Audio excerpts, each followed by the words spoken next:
আরজি করে ডাক্তারি তরুণীর খুনের পর কেটে গেছে প্রায় এক সপ্তাহ। আর এই 7 দিনে যেমন উঠেছে একাধিক প্রশ্ন, তেমনি এই 7 দিনে ঘটে গেছে বহু ঘটনার ঘনঘটা। সরকারি হাসপাতালের ভেতরেই কর্তব্যরত চিকিৎসককে ধর্ষণ করে খুন। সাম্প্রতিক অতীতে এমন ঘটনা ঘটেছে বলে মনে করতে পারছেন না বহু তাবড় পুলিশ কর্তা থেকে চিকিৎসক মহল। ধর্ষণ করে খুন হওয়া এই চিকিৎসকের বাড়ি ছিল সোদপুরের নাটাগড়ে। এমডি পড়ছিলেন, আরজিকর হাসপাতালের চেস্ট ডিপার্টমেন্টে কর্তব্যরত ছিলেন তিনি। টানা 36 ঘন্টা ডিউটি করছিলেন ওই দিন। বৃহস্পতিবারও নাইট ডিউটি ছিল তার। সঙ্গে ছিল একজন ইন্টার্ন। মৃতার মা জানিয়েছেন রাত 11টা নাগাদ মেয়ে শেষবারের মতো ফোনে কথা বলেছিল। সূত্রের খবর, এরপর যুবতী সেমিনার হলে বিশ্রাম নিতে গিয়েছিলেন। তবে শুক্রবার 10ই আগস্ট সকাল 9:30 নাগাদ যুবতীকে অর্ধনগ্ন অবস্থায় সেই ঘরের পোডিয়ামের ওপরেই পড়ে থাকতে দেখেন তার এক সহকর্মী। এরপর পৌঁছায় টালা থানা ও লালবাজারের গোয়েন্দা বিভাগ।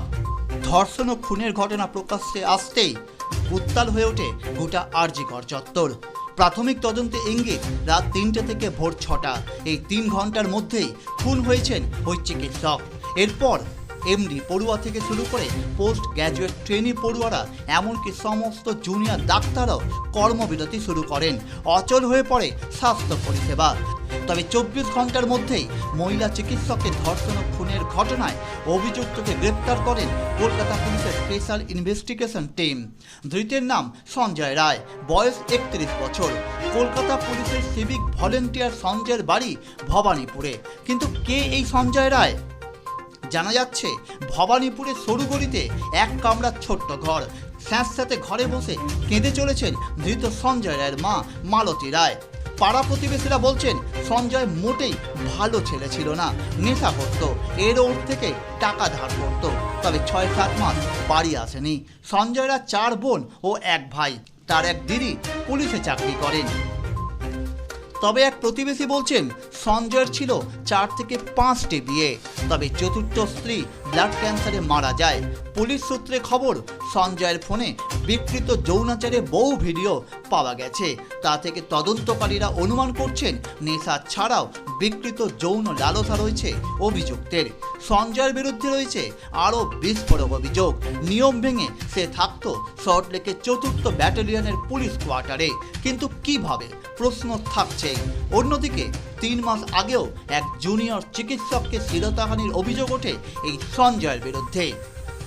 অভিযোগ, কোন এক অদৃশ্য অঙ্গুলি হেলনে পার পেয়ে যেত সঞ্জয়। ডিউটিতে আসা যাওয়ার কোনো নিয়ম না মানলেও মাস মাইনে যথারীতি চলে যেত সঞ্জয়ের ব্যাংক অ্যাকাউন্টে। তবে পুলিশি জেরায় অনুশোচনার বিন্দুমাত্র ছাপ নেই সঞ্জয়ের চোখে মুখে। উল্টে ঘটনা স্বীকার করে সে পুলিশকে বলেছে, কি আর হবে, আমাকে ফাঁসি দিয়ে দিন। অন্যদিকে ডাক্তারদের কর্মবিরতির ফলে বাড়তে থাকে চূড়ান্ত দুর্ভোগ। ঘটনার ঘনঘটায় পদত্যাগ করলেন আরজিকরে অধ্যক্ষ সন্দীপ ঘোষ। বললেন, অপমান আর সহ্য করতে পারছি না।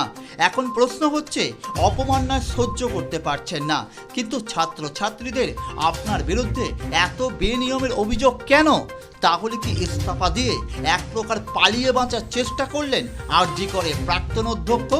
আরজিকরে জেল পড়তে শুরু করে তখন রাজ্যের বাকি হাসপাতালগুলিতে। ফলে রাজ্য জুড়ে চূড়ান্ত রোগী দুর্ভোগ। তবে মহিলা চিকিৎসকের ময়না তদন্ত রিপোর্ট দেখলে চমকে উঠবেন আপনি। রিপোর্ট বলছে 1-2 জন নয়, বেশ কয়েকজনের জড়িত থাকার সম্ভাবনা রয়েছে এই ধর্ষণ আর খুনের নেপথ্যে। কারণ তদন্ত রিপোর্টে যে তথ্য প্রমাণ পুলিশের হাতে এসেছে তাতে কখনোই সঞ্জয়ের একার পক্ষে সম্ভব নয়। ফলে সঞ্জয়কে জেরা করে এখন তাই জানার চেষ্টা করছে পুলিশ। এদিকে মৃতার বাড়িতে গিয়ে মমতা ব্যানার্জি আশ্বাস দিয়েছিলেন 7 দিনের মধ্যে তদন্ত শেষ করবেন, না হলে তিনি নিজেই সিবিআইকে তদন্তভার তুলে দেবেন। তবে কলকাতা হাইকোর্ট হয়তো ভরসা রাখতে পারেনি কলকাতা পুলিশের ওপর, তাই তড়িঘড়ি অভয়ার খুনের তদন্তভার সিবিআইয়ের হাতে তুলে দেন। এদিকে আন্দোলন জোরদার হতে শুরু করলো। দেশ ছাড়িয়ে বিদেশেও ছড়িয়ে পড়ল এই আন্দোলন। আরজিকর কাণ্ডে নতুন স্লোগান উঠল, রাত দখল মেয়েদের। সেই মতো ৭৮তম স্বাধীনতা দিবসের আগের রাতে গর্জে উঠল রাজ্যের আপামর সাধারণ মানুষ। রাতের মহানগরে রাস্তার দখল নিল মেয়েরা, কেউ মোমবাতি ধরে, কেউ মশাল জেলে, কেউ বা আবার মোবাইলের টর্চ জেলে পা মেলালেন। গর্জে উঠল বাংলা। তবে রাত দখলে রাতে তাল কাটল আরজি করে দুষ্কৃতী তাণ্ডবে। রাত 11:40 নাগাদ হঠাৎ একদল উন্মত্ত জনতা বাঁশ রড নিয়ে আন্দোলনকারীদের সাথে মিশে গিয়ে ঢুকে পড়ে আরজি কর হাসপাতালে, ভাঙচুর চালায় হাসপাতালে। কিন্তু প্রশ্ন হচ্ছে, কেন এই ভাঙচুর? তাহলে প্রমাণ লোপাটের চেষ্টা ছিল উন্মত্ত জনতার? এরা কারা? কী স্বার্থ ছিল এই মানুষগুলোর? তবে এর সাথে সাথেই প্রশ্ন আরও আছে। প্রশ্ন 1, রাত দখলে কর্মসূচি আগে থেকেই ঠিক করা ছিল। কলকাতা পুলিশ তার জন্য পর্যাপ্ত পুলিশ রাস্তায় মোতায়েন রাখেনি কেন? প্রশ্ন 2, 10ই আগস্ট থেকে আরজি কর একটি সেন্সিটিভ জোন, ফলে যে কোনো পরিস্থিতি সামলাতে নিরাপত্তার চাদরে মুড়ে রাখার কথা ছিল আরজি করকে। কিন্তু 14ই আগস্ট রাতে সেই নিরাপত্তার বজ্র আটুনি কোথায় ছিল? প্রশ্ন 3, কাতারে কাতারে মানুষ শহরের রাজপথে, কোনো দুর্ঘটনা হতেই পারত, এমন সম্ভাবনা কি কলকাতা পুলিশের মাথায় আসেনি? যেখানে 100 জনের জমায়েত হলে পুলিশের কাছে খবর চলে যায়, সেখানে এত মানুষের জমায়েতের খবর কি পুলিশের কাছে পৌঁছায়নি? প্রশ্ন 4, এত মব আরজি কর দখল নিল, নির্বিচারে 30 থেকে 40 মিনিট ভাঙচুর চালালো, পুলিশের কাছে তার কোনো খবর ছিল না? প্রশ্ন 5, পুলিশের আসতে এত দেরি হলো কেন? 30 থেকে 40 মিনিট ধরে কেন ভাঙচুর করতে দেওয়া হলো? তাহলে কি পুলিশ জেনে বুঝে ভাঙচুর করতে দিল? প্রশ্ন কিন্তু উঠবেই। প্রশ্ন 6, দুষ্কৃতির ভয়ে পুলিশকে কেন বাথরুমে লুকাতে হলো?